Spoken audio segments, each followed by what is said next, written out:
സംസ്ഥാന ഹജ്ജ് കമ്മിറ്റി ഈ വർഷം ഹജ്ജിന് പോകുന്ന ഹാജിമാർക്കുള്ള മെനഞ്ചൈറ്റിസ് കുത്തിവയ്പ്പിന്റെ ജില്ലാതല ഉദ്ഘാടനം തൃക്കരിപ്പൂരിൽ നടന്നു. തങ്കയം മദ്രസയിൽ നടന്ന കുത്തിവയ്പ് കേരള ഹജ്ജ് കമ്മിറ്റി അംഗം ഷംസുദ്ദീൻ അരിഞ്ചിറ ഉദ്ഘാടനം ചെയ്തു.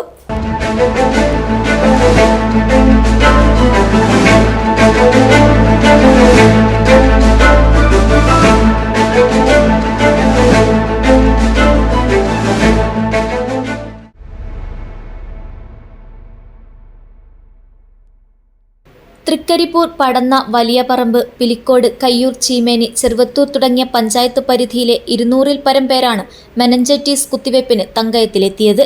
കേരള ഹജ്ജ് കമ്മിറ്റി അംഗം ഷംസുദ്ദീൻ അരിഞ്ചിറ ഉദ്ഘാടനം ചെയ്തു.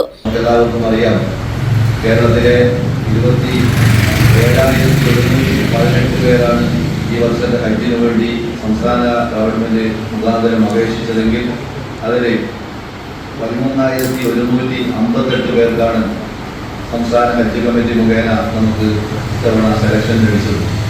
അതിൽ തന്നെ നമുക്കേറെ സന്തോഷമുള്ളത് കേരളത്തിലെ 3 എംബാർക്കേഷൻ പോയിന്റുകളിൽ നിന്നാണ് ഹാജിമാർ യാത്ര തിരിക്കുന്നത്. അതിൽ കണ്ണൂരിൽ നിന്ന് നമുക്കെല്ലാവർക്കും അറിയാം, നമുക്ക് ഏറ്റവും സൗകര്യപ്രദമായ ഒരു ഹജ്ജ് ക്യാമ്പ് നമുക്ക് കണ്ണൂരിൽ കഴിഞ്ഞ 3 വർഷമായി പ്രവർത്തിച്ചു വരികയാണ്. ഓരോ വർഷവും കണ്ണൂരിലെ ഹാജിമാരുടെ എണ്ണം വർദ്ധിച്ചു വരികയാണ്. ആദ്യം 2,100-ഓളം ഹാജിമാരായിരുന്നത് കഴിഞ്ഞ പ്രാവശ്യം 3,000-ന് മുകളിലും ഇത്തവണ അള്ളാഹുവിന്റെ അപാരമായ അനുഗ്രഹത്താൽ 4,260 ഹാജിമാരാണ് കണ്ണൂർ ഹജ്ജ് ക്യാമ്പിൽ നിന്നും ഇത്തവണത്തെ ഹജ്ജിന് യാത്ര തിരിക്കാൻ പോകുന്നത്. KM മുഹമ്മദ് സലീം അധ്യക്ഷത വഹിച്ചു.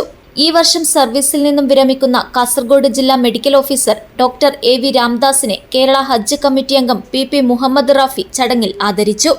ഹജ്ജ് ട്രെയിനിംഗ് ഓർഗനൈസർമാരായ NP Sainuddin, KP Musthafa, Thrikaripur government taluk ആശുപത്രി medical officer doctor Anjana, doctor Rauf, doctor Basil, Thankayam Jamaath committee president K Abdulla Haji, secretary T Abdulla, T Shoukathali എന്നിവർ സംസാരിച്ചു. News bureau, Cheruvathur.